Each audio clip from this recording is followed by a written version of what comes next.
Hello, and welcome to another Contemplative Living, where we try to give some brief, 15-minute podcasts on contemplations that help us to live a better life and to bring that into our everyday life. So today, we're going to talk about kind of the foundation of our practice and how we bring discipline into it. Because discipline forms a strong foundation. Spirit once said to me that in the realm of spirituality, discipline is not merely a practice or a set of rules. It's the very bedrock upon which we connect and how we connect to the divine. And so, that's what we're really going to talk about today is we're going to talk about how we connect and how we create our spiritual practice and how we use discipline, especially at the beginning, to, set that bedrock and get it moving. So let's get to it.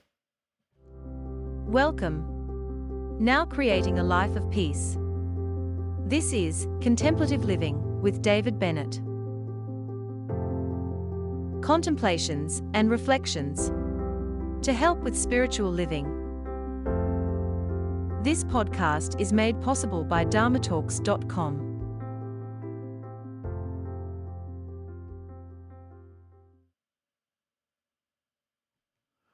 Okay, so we're talking about how discipline forms a strong foundation. And we need, through discipline and wholesome actions made in our daily lives, we lay our foundation. So a foundation needs to be strong. It needs to be durable. It needs, we don't want it teetering when we're going about our day-to-day business. We want our foundation to be there supporting us, empowering us, and helping us in our day-to-day life and in our interactions with everyone else. So it's really critical that we find a way to do that. And one of the best way is to focus on a discipline and to use that discipline, just like I use contemplation, meditation, mindfulness. All of those are great practices that help, but to really get them going, we need a little bit of, discipline, self-discipline. Sometimes maybe we need to set a time or a place, that we can do this sort of thing. But we need to take that action. And those are the wholesome actions that I'm talking about here. We need to put that into our life. And it really benefits us in so many different ways. It helps us to calm and to and to be a better being, And I see you on the chat saying, discipline is hard. It's hard to stick to a routine. But you know what? When I found over time that once I established a routine, or once I established something, then I look forward to it. It's begin to grow in my life. So thanks for that comment. I'm really glad that you're here. And so let's see. It helps to develop your ideal and come back to it frequently. Imagine you're on a ship and you're sailing across this vast ocean. And it's driven by the wind and guided by its captain.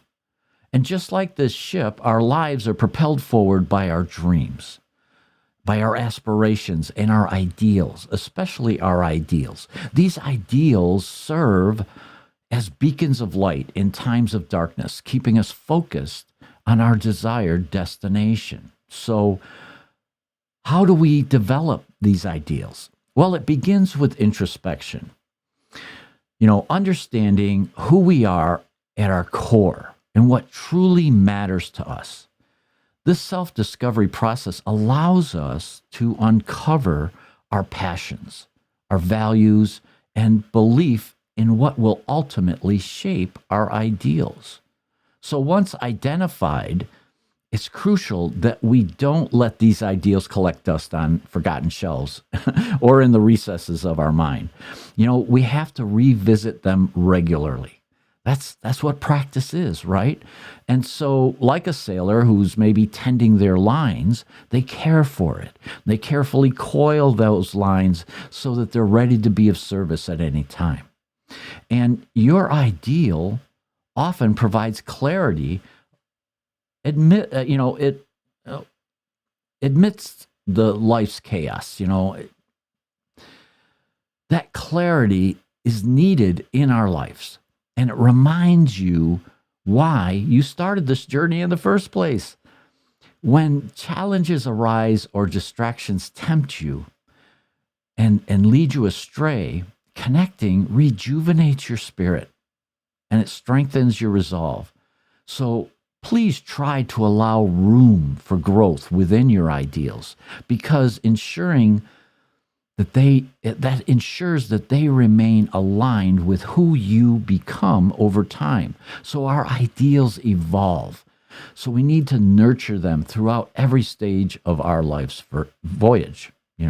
It's an ongoing process. And so negative actions of the body, speech, or mind deeply register in our subconscious, keeping us feeling restless.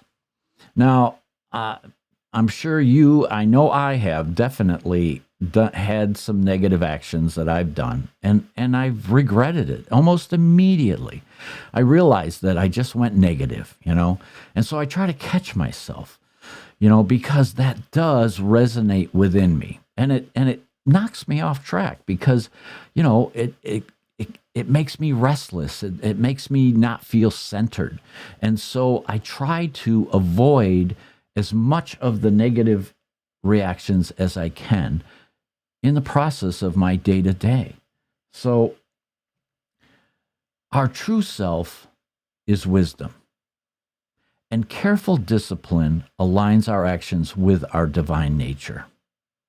In the depths of our being lies a reservoir of knowledge. It transcends societal expectations and limiting beliefs. And this inner wisdom is not bound by external influences, but it emerges from a place that's untouched by fear or doubt. And to tap into this wellspring of truth, because that's what it is, it's our inner truth, we must approach life with discipline. And it begins with setting clear intentions, grounding ourselves in the present moment, cultivating self-awareness. And I talk about self-awareness all the time, but discipline helps us navigate the complexities of existence. And we strive to connect with something greater than ourselves.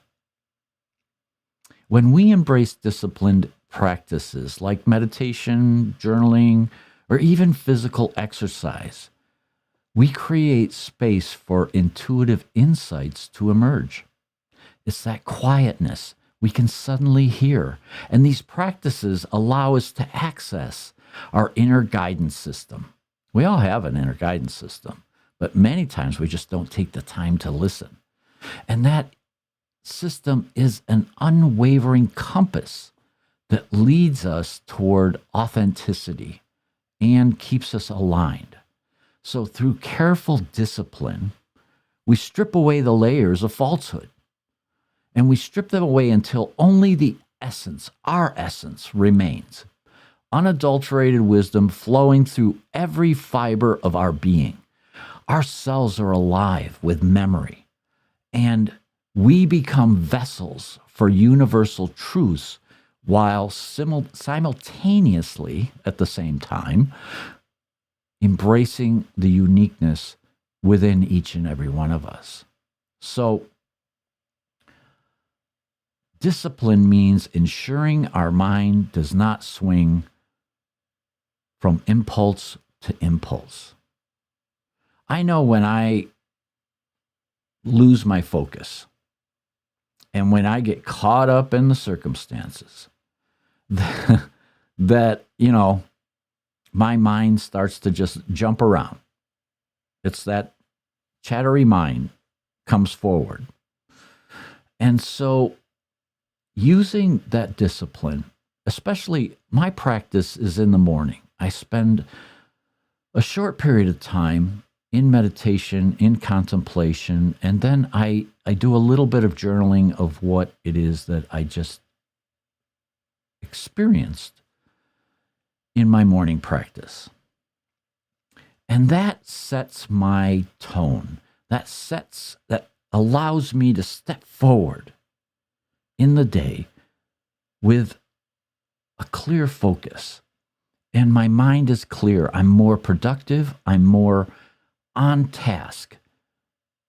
And when I don't, if I skip it, if something comes up and I have to rush and get up and run, I'm out of sorts. I'm glad we're here for you. I'm glad we're here for you, Tijo. So, when we associate with upright companions, we naturally give rise to the qualities of virtue and wisdom.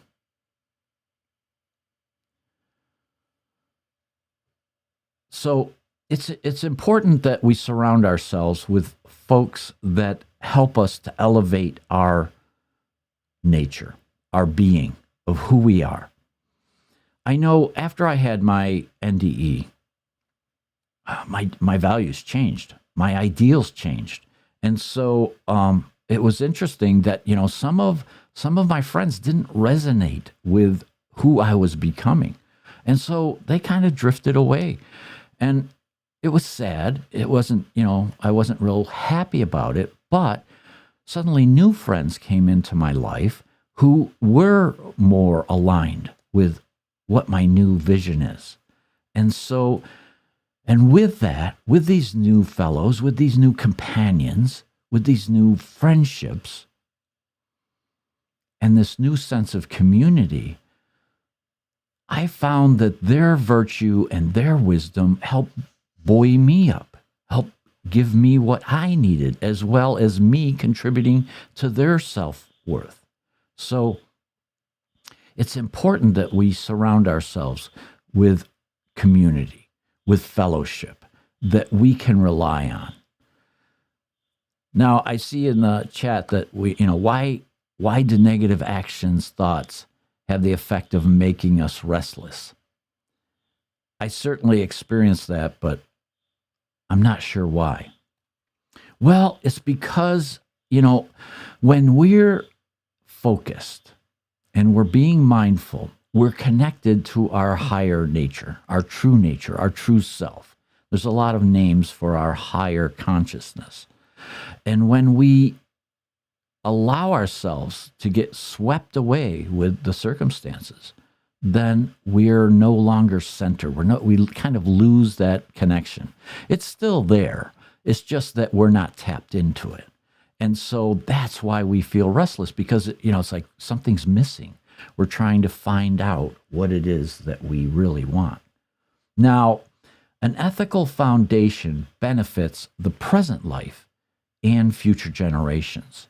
So an ethical foundation serves as a compass, and it guides us toward making principled decisions that shape our character and impact society at large.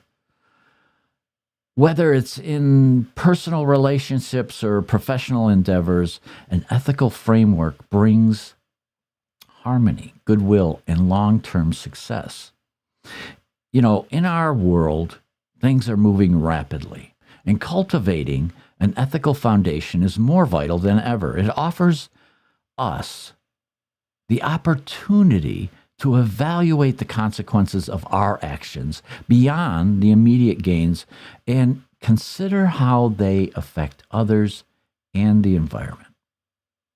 So by practicing empathy, honesty, respect for diversity, social responsibility, and environmental stewardship within our daily lives, we contribute to a healthier ecosystem for both humans and nature.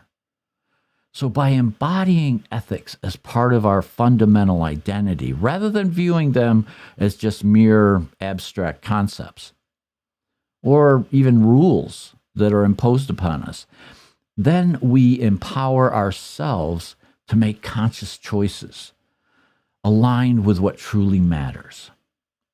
And we're creating a better present life for all of us, while leaving behind a legacy that inspires future generations to build upon these ethical foundations. You know, our children, they watch us. They see how we interact with others. They see how we behave ourselves. And they pick up on how we interact and how we treat them, how we treat our family, how we treat our friends, our circle, our community. And they then pick up those values. So it's another reason why we want to establish that ethical foundation. It's another reason why we want to work on our practice.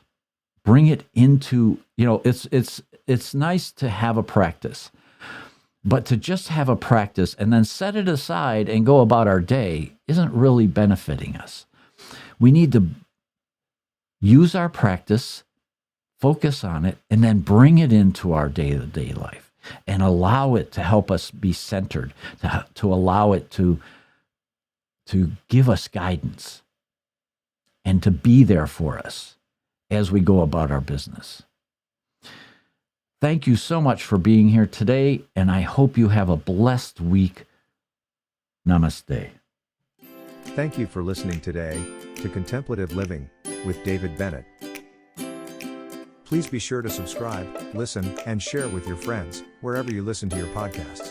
You can find us on YouTube, Apple Podcasts, Spotify, iHeartRadio, and the Podbean app. You can find the links to these on David's website, dharmatalks.com, on the Contemplative Living page. Have a blessed week.